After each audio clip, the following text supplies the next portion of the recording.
question for you all this morning. How many of you have seen the 1983 movie The Scarlet and the Black, starring Gregory Peck and Christopher Plummer? All right. Well, this is going to be more fun than I thought. Okay. If you haven't seen it, I highly recommend this movie. It's about a Roman Catholic priest in Rome during World War II who engages in a dramatic cat-and-mouse game of espionage and intrigue against an SS colonel. Not only is the movie good, but it's also based upon a true story. And it depicts the battle of wits between Monsignor Hugh O'Flaherty and Colonel Hermann Kappler during the Nazi occupation of Rome. As villains go, Colonel Kappler fits the bill. Upon the occupation of Rome, the Gestapo demanded a multi-million-dollar ransom for the lives of the Roman Jews. With the help of Pope Pius XII, the chief rabbi of Rome raised the money within 24 hours, but the Nazis were not satisfied. Instead, under Kappler's supervision, the Jews were spirited away in cattle trucks and wagons bound for concentration camps. When a bomb planted by the underground resistance killed 32 German soldiers in Rome, Kappler responded by randomly selecting 320 prisoners for slaughter, a 10-to-1 act of vengeance. These 320 folks were bound, marched through the streets of Rome, herded onto trucks, forced into caves, and mowed down by machine gun fire. The entrances to the caves were then blown up, sealing the dead and wounded behind tons of rocks. Kappler and his men engaged in all the usual brutalities and unseemliness that we have come to associate with the SS at that time. But for all of his fear-inducing tactics, Kappler had not been able to capture the man who was behind the massive underground network that aided escaped Allied POWs and Jews in Rome. Kappler knew who this man was, but there was a problem. The man was Monsignor Hugh O'Flaherty. He was a Vatican priest. As long as he remained on neutral Vatican territory, Kappler couldn't touch him. This Irish priest was a tall, broad-shouldered former boxer who never ran away from a fight. Kappler had O'Flaherty watched, and he ordered a white line to be painted on the pavement at the opening of St. Peter's Square on the border between Italy and Vatican City. He widely declared O'Flaherty to be public enemy number one, to be stopped at all costs, and plans were drawn up for multiple assassination attempts, exceedingly violent forms of torture, and execution in the event of his capture. But this didn't stop O'Flaherty. He moved in secret with several disguises, many of them very interestingly portrayed in the movie, and he was shown to be a man of great, great courage. It is believed that O'Flaherty and his network helped conceal upwards of 10,000 Roman Jews, former POWs in danger of recapture, and other members of the Italian resistance. There is a new book out, incidentally, called My Father's House that is a New York Times bestseller out this year. It's on my list, so I can't fully recommend it, but I hear it's excellent. So if you have a moment, I think it's supposed to be great. Okay, nearly 75 years later, our popular imagination still strains to conceive of villains more detestable than the Nazis. When my family was in DC last month, we visited a number of museums, places of historical meaning, and on our last full day there, we went to the Holocaust Museum.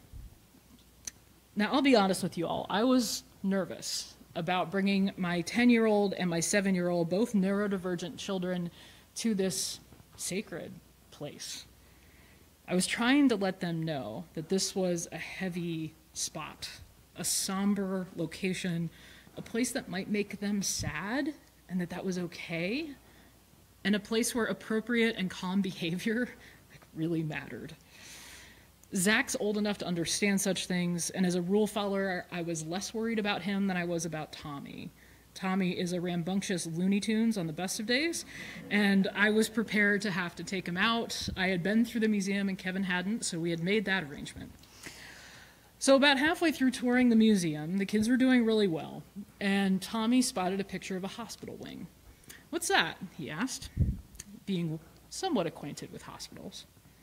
I explained that there was a story there of a boy who had returned to his bed to discover that all of his friends had been taken, and he didn't know where, but found out later they had been killed. I shared with Tommy that anyone who didn't live up to Nazi standard of perfection and health was in danger of such a fate. In fact, buddy, I said, with your brother's special brain and your special heart, which is what we call our kids' medical concerns, the Nazis probably would have had you on their list of folks, whether you were Jewish or not. Beloved of God, that one hit home. My sweet little child looked up at me and said, Mom, that's awful, and now I'm scared. So we sat down, and we took a minute to breathe.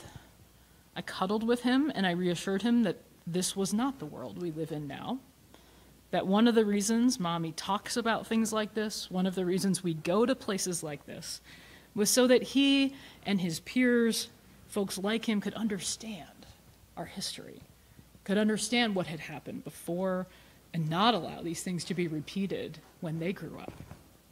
He nodded and said he understood, and I think ultimately I avoided him having a deeply traumatic experience, thanks be to God, but he was profoundly affected by that story. He's brought it up to Kevin and me since we returned home, and he named it to my mom, too, referencing her difficulty walking as another thing the Nazis would not have looked kindly upon. So those connections are being made. So the ripples of evil run very deep and carry far-reaching impacts. And while the Nazis are among the most vilified groups in recent-ish history, if you look at the world we live in, we could come up with some contenders, I think, for the crown of most evil. In contemplating some of these purveyors of death and destruction, it's easy to move past naming the societal evil for what it is, and instead slip into the clutches of righteous hatred towards the actors. It's one thing to hate bigotry.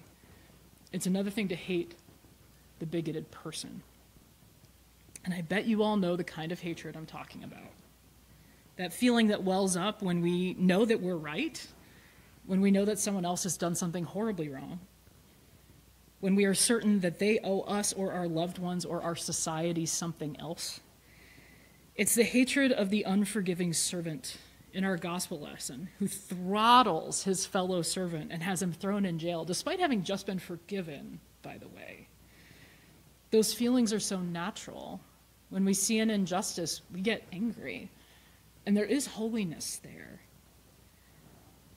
But there's an edge that we need to be aware of, lest we fall off that cliff.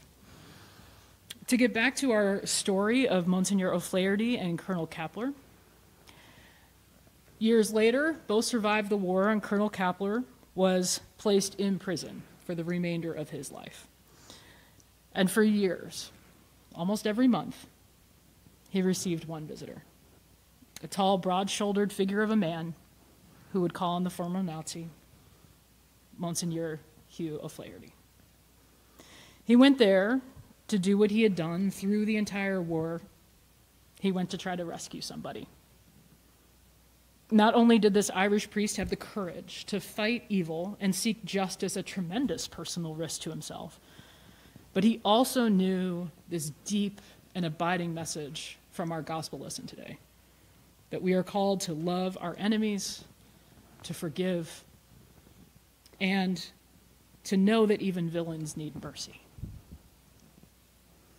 At the beginning of our passage, Peter came and said to Jesus, Lord, if another member of the church sins against me, how often should I forgive? As many as 7 times?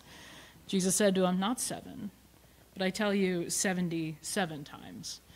Translations get this interestingly different. Some people say it's 70 times 7, 77. There are a lot of 7s. 7 is a symbolic number in the scriptures, meaning completion. The world was created in 7 days.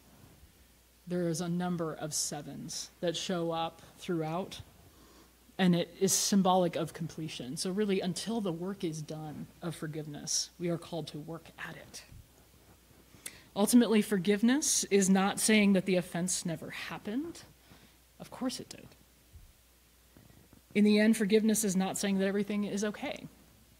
It isn't.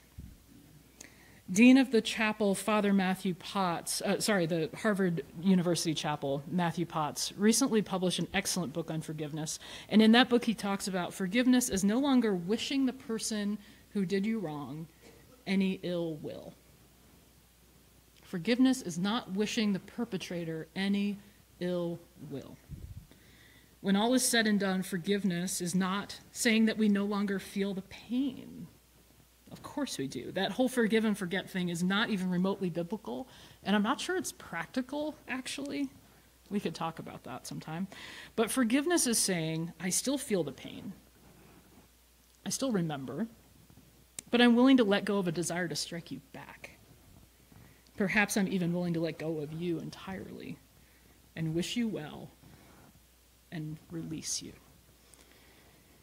Forgiveness is different from reconciliation, too. Forgiveness doesn't mean that a relationship needs to be restored. There's damage. That's honest. But forgiveness is an attitude of faith whereby we turn over to God the business of how the other person is doing and what they're doing. We don't perseverate, go over and over in our minds about that person. We release them. When we haven't been thinking about that person for some time, then you know that a corner has been turned, right? Because at first we're so enmeshed with what's going on with them. How's it going? I hope that blah, blah, blah, blah, blah, blah. No, we release them to God. It's less restoration and more release. For Father O'Flaherty, forgiveness was saying to Kapler, I'm okay, and I'm willing to let God deal with whether you're okay. And I'm willing to let go of my need to be the instrument of correction and rebuke in your life. And not only that, but I'll continue to show up to you, actually, and be here.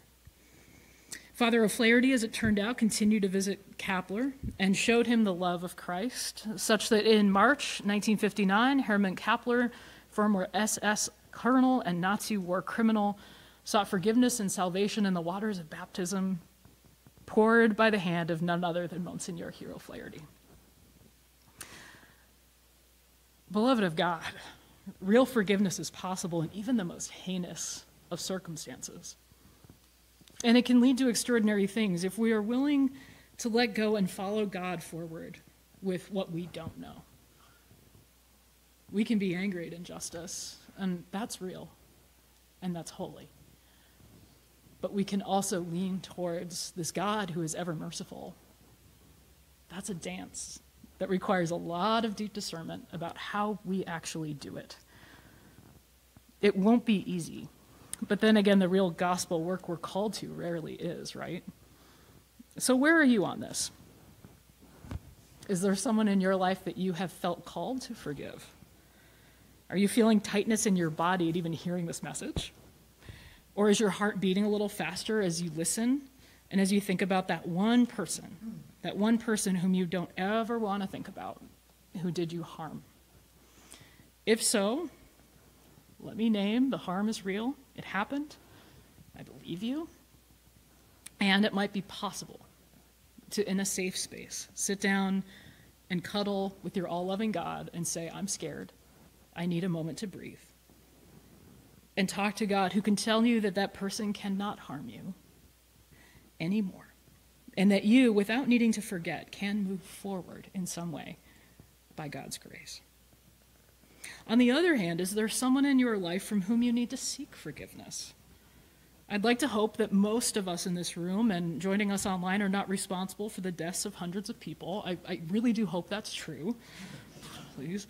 All the same, are there bad feelings that linger, which you know you had a hand in bringing about, even if unintentionally? Intent not being the same as impact, right? What would it look like to take ownership of harm you have done? We talk in this room often about how broken things are. I name from here often the brokenness of systems, insurance systems and legal systems and systems of justice. All of that is true. Forgiveness, though, forgiveness can be very healing. Perhaps I'm too idealistic about this, but I believe that if we enacted a sense of forgiveness just a little bit more, every single day, I think it would matter. I really do. Maybe, just maybe, it's akin to what we talked about last week as part of our impact upon the kingdom of God, that what we do matters, not just here, but for eternity. Maybe it will be so. In the name of God, Jesus, and the Holy Spirit. Amen.